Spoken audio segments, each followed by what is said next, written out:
Pengantar Teknologi Informasi oleh Faiza Valencia Gabriel untuk kelas 01 TPLP 030 reguler A dengan NIM 2210 1140 2977. Dosen Firman Pratama.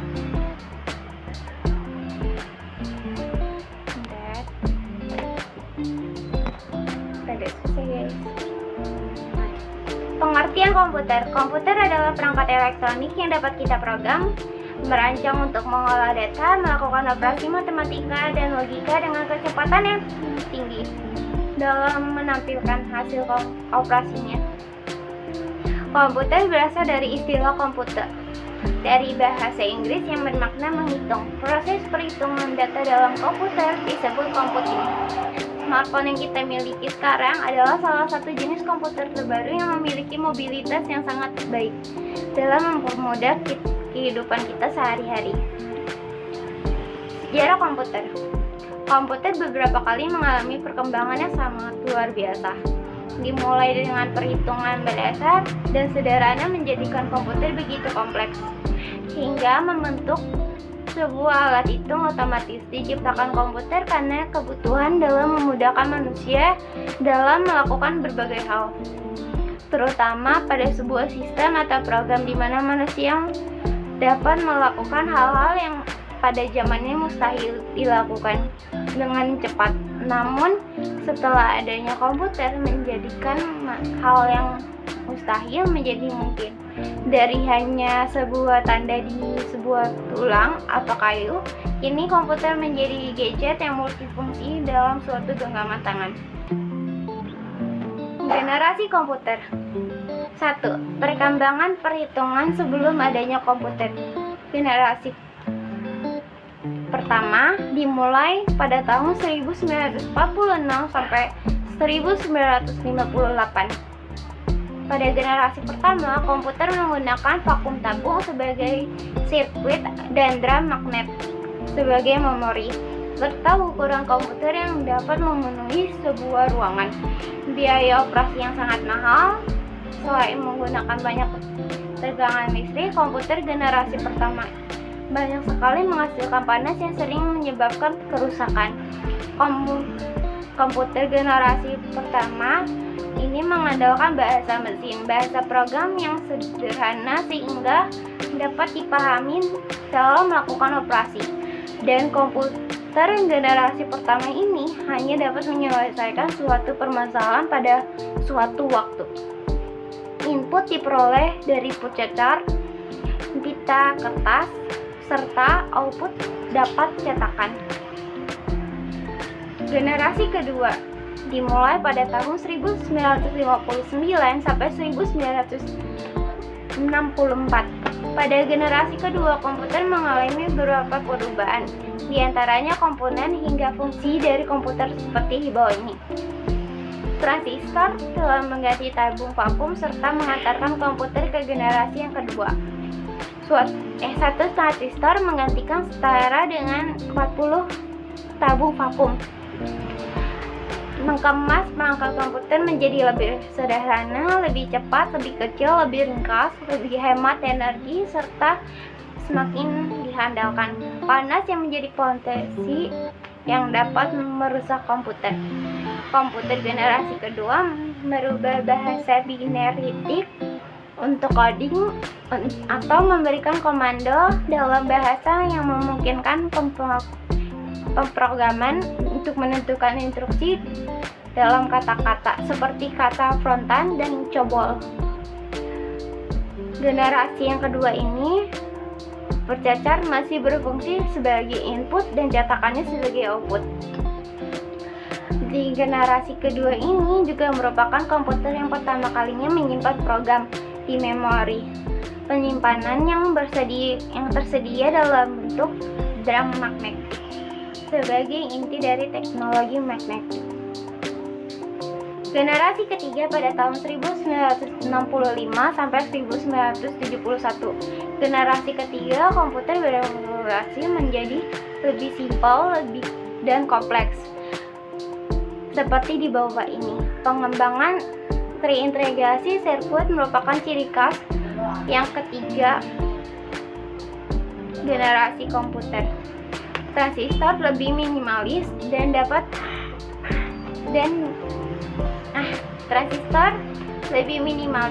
disimpan pada chip silikon.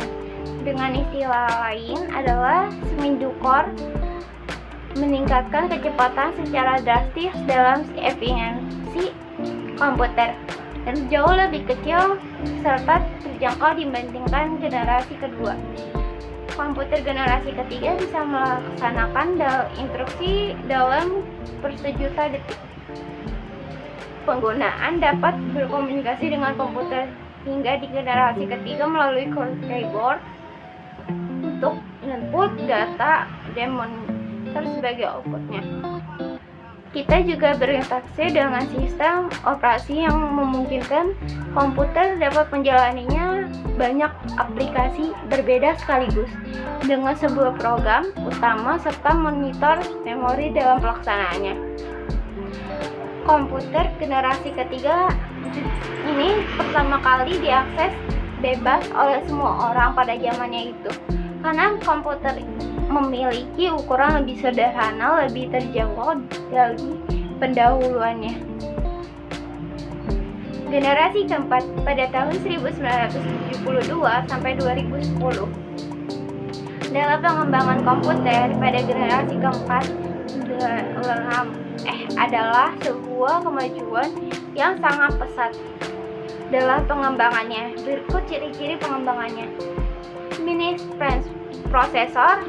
Ini prosesor membawa komputer ke generasi keempat, seperti ribuan sirkuit terintegrasi dibangun di atas satu chip silikon. Ukuran komputer lebih kecil disebut mini komputer dan lebih menjadi kuat di balik ukuran yang kecil, serta dikonektikan secara massal membentuk jaringan sehingga dapat mengarah pada pengembangan internet. Komputer di generasi yang keempat juga melihat perkembangan GUI, mouse dan mobile device. Biaya pembuatan lebih murah dan terjangkau. Generasi ke-6 dari 2011 sampai sekarang. Komputer generasi ke-5 mulai menggunakan AI atau kecerdasan buatan. Sebuah teknologi menarik yang memiliki banyak aplikasi potensial di seluruh dunia. Lompatan yang dibuat dalam teknologi AI dan komputer, tetapi masih ada ruang untuk banyak perbaikan. Salah satu contoh AI lebih terkenal pada komputer. Klarifikasi komputer. Mendeskripsikan klarifikasi komputer. Dalam klarifikasi komputer kita dapat membagikan dalam beberapa pembahasan. Berikut adalah klarifikasi komputer berdasarkan 1. Klarifikasi komputer berdasarkan tujuan dan pemakaian. Ada 2, yaitu tujuan umum dan tujuan khusus. 2. Klarifikasi komputer berdasarkan teknologi yang digunakan. Ada 3, yaitu komputer digital, komputer analog, dan komputer hybrid. Ketiga, klarifikasi komputer berdasarkan ukuran dan kapasitas. Itu ada 4. Mini komputer, mainframe komputer, dan superkomputer. Tujuan umum. Komputer serbaguna adalah komputer yang dapat digunakan untuk semua kebutuhan umum dalam semua lingkungan dan pengguna. Komputer serbaguna dapat melakukan berbagai pekerjaan untuk semua jenis lingkungan. Program atau instruksi yang diberikan dan pada saat eksekusi, komputer dapat memproses instruksi ini dan memberikan hasil makna. Misalnya, komputer pribadi mampu menghitung data akun, menyiapkan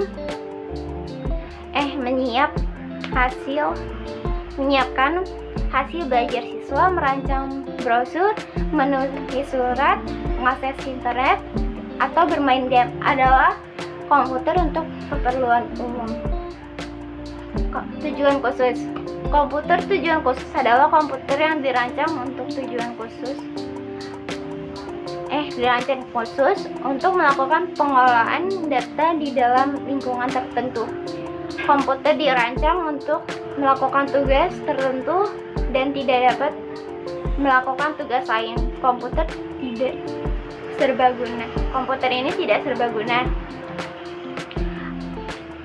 Instruksi yang digunakan oleh komputer ini umumnya tertanam dalam berbagai perangkat otomatis. Misalnya, komputer yang dirancang untuk menampilkan jalur dan lintasan rudal hanya dapat digunakan untuk tujuan ini, dan kami tidak dapat menggunakannya untuk bermain game. Komputer yang telah dirancang untuk menghitung pulsa, panggilan telepon, dan jumlah yang harus dibayarkan hanya dapat memenuhi tujuan ini. Kita tidak bisa menggunakannya untuk mendesain dan mengolah kata. Pengertian CPU atau Central Processing Unit merupakan salah satu perangkat keras komputer yang memiliki tugas untuk menerima dan menjalankan perintah sebagai perangkat lunak, sehingga CPU sering disebut sebagai prosesor dengan kualitas teknologi CPU yang akan digunakan. Fungsi dan cara kerja CPU. 1. Ada fetching. Fetching adalah pengambilan atau pemanggilan data berupa PC.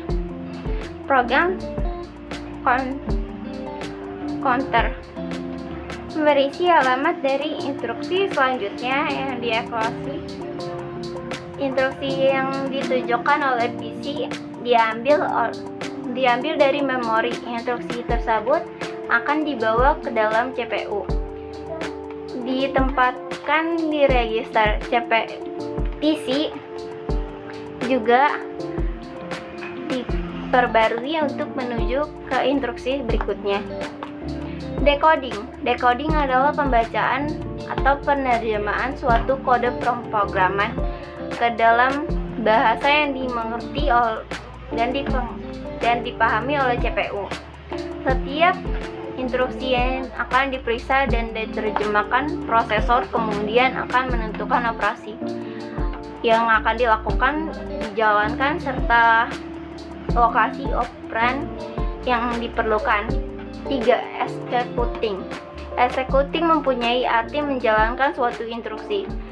Semua operan di memori register atau yang berasal dari perangkat preference diambil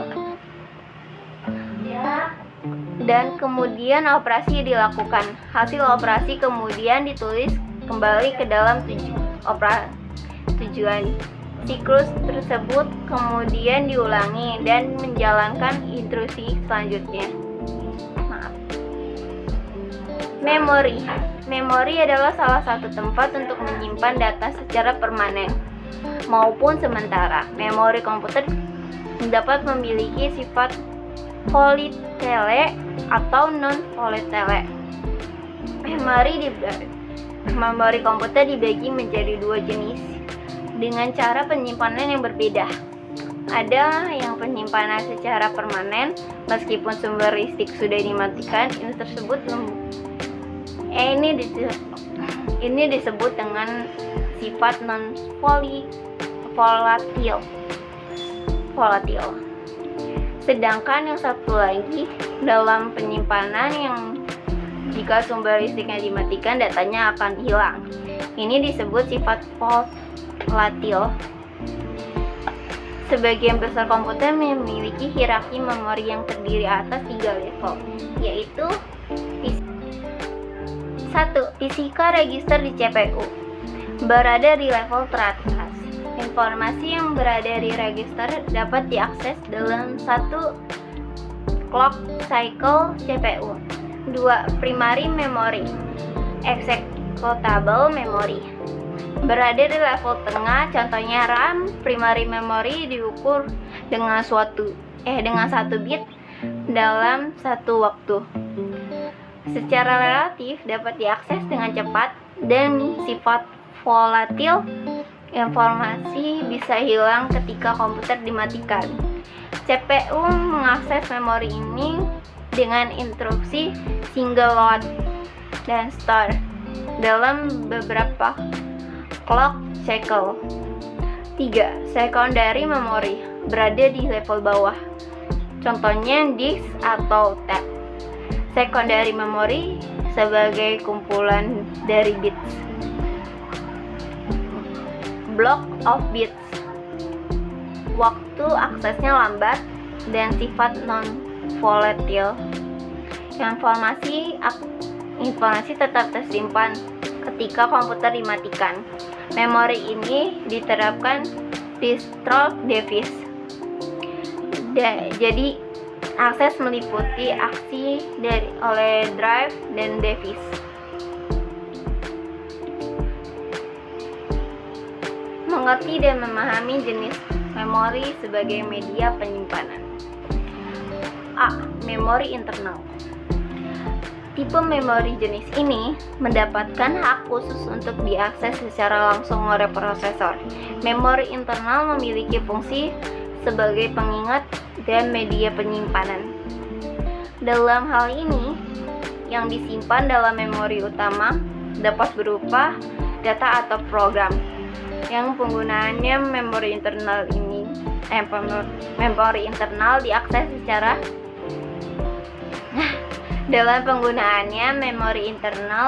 secara langsung oleh prosesor. B. Memori eksternal. Merupakan memori tambahan yang berfungsi untuk menyimpan data atau program. Contoh hard disk, floppy disk, dan lain-lain. Hubungan antara cache memori utama dan konsep dasar memori eksternal adalah menyimpan data bersifat tetap atau non-volatil, baik pada saat komputer aktif atau tidak. Memori eksternal yaitu perangkat keras untuk melakukan operasi penulisan, pembacaan, dan penyimpanan data.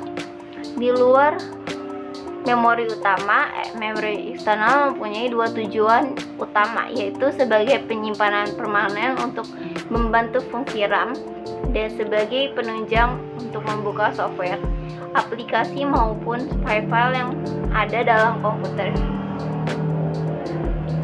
Ini adalah salah satu contoh memori internal, yaitu ada ROM, ada CMOS baterai, ada DRAM, ada RAM, ada SDRAM, dan cache.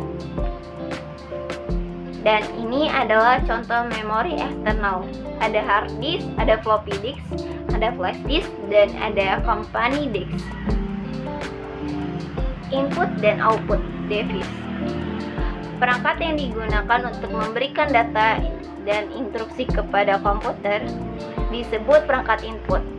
Berbagai jenis perangkat input dapat digunakan dengan komputer tergantung pada jenis data yang diinginkan Anda memasukkan komputer.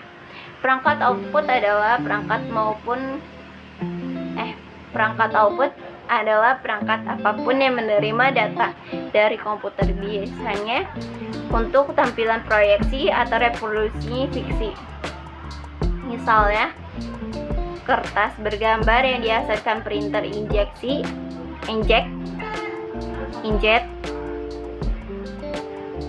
kertas bergambar yang dihasilkan oleh printer inkjet, perangkat dikeluarkan yang membuat salinan cetak dari apapun yang ditampilkan monitor. Contoh output yaitu ada keyboard, ada mouse, ada touchpad, ada light pen, ada graphic table, ada joystick. Dan di sini ada pengertiannya, kalian bisa baca ya guys. Di sini aku akan sebutin contoh output. Contoh output ada monitor, ada printer, ada speaker, Ada headphone, ada plotter, ada proyektor. Nah, kalian bisa juga baca pengertiannya. Sistem bilangan dan kode. Sistem bilangan biner komputer digital memberikan solusi memecahkan suatu masalah secara akurat dengan melakukan perhitungan aritmatika. Di dalam komputer, angka-angka yang ada tidak dinyatakan dalam bentuk bilangan desimal karena tidak cocok untuk proses mesin. Sistem bilangan oktal merupakan sistem bilangan berbasis 8 memiliki 8 tanda yang diterima, yaitu 0 dari 0, 1, 2, 3, 4, 5, 6, 7 tanpa 8 atau 9. Di dalam sistem pada bilangan ini, sistem posisi notasi bilangan, sistem bilangan oktal menggunakan kelipatan 8 untuk menentukan angkanya. Sistem bilangan heksadesimal beranggotakan dari 0 sampai 9 dan A sampai F untuk mewakili angka, di mana A setara dengan desimal 10 dan digit heksadesimal sebesar yaitu F setara dengan desimal 15. Basis untuk sistem bilangan heksadesimal adalah 16. Operasi aritmatika bilangan biner. Unit sirkuit aritmatika membentuk suatu bagian pada CPU. Operasi matematika yang dimaksud meliputi penambahan, pengurangan, perkalian, dan pembagian. Penjumlahan biner mengikuti aturan yang mirip dengan penjumlahan desimal. Pengantar sistem operasi. Sistem operasi adalah perangkat lunak yang bertugas mengatur, mengontrol, manajemen hardware, letak operasi dasar sistem termasuk menjalankan software, aplikasi seperti aplikasi Office, multimedia, desain, coding, dan masih banyak lagi, guna mempermudah pekerjaan pengguna atau user. Sistem operasi memiliki dua sudut pandang yang berbeda, yaitu ada sudut pandang dari penggunaan sistem operasi adalah tools mempermudah ketika menggunakan komputer dan membantu mempermudah menjadi problem solving dan meningkatkan produktivitas dimanapun dan kapanpun. B. Sudut pandang sistem. Sekarang kita mengetahui begitu luas cakupan dari sistem operasi, karena sistem operasi mempermudah kita selaku pengguna atau user untuk berinteraksi dengan hardware yang bisa membantu pekerjaan kita. Mengetahui tentang sistem operasi DOS. Sistem operasi DOS atau yang biasa disebut disk operating system adalah keluarga sistem operasi yang digunakan komputer pribadi sekarang.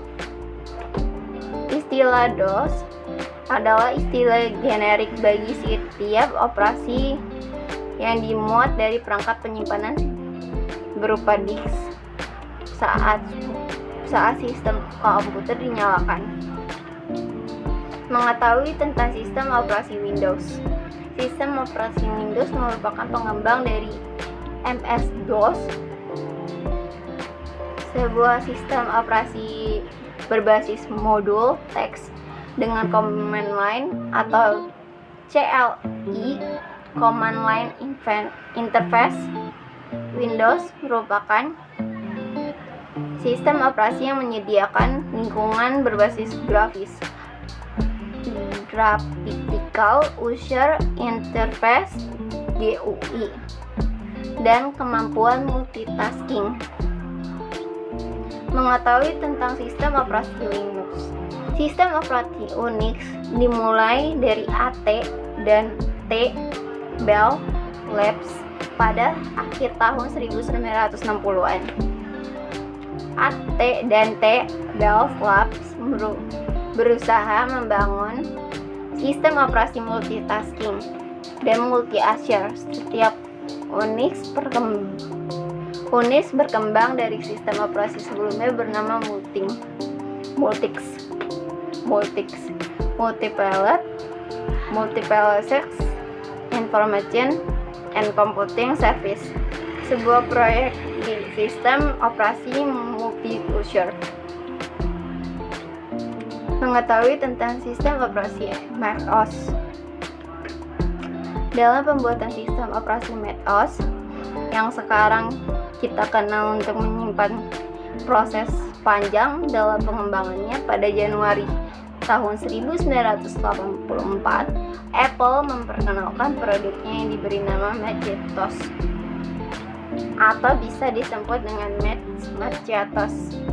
Adalah sebuah PC pertama yang menggunakan GUI, Graphical User Interface. Selesai.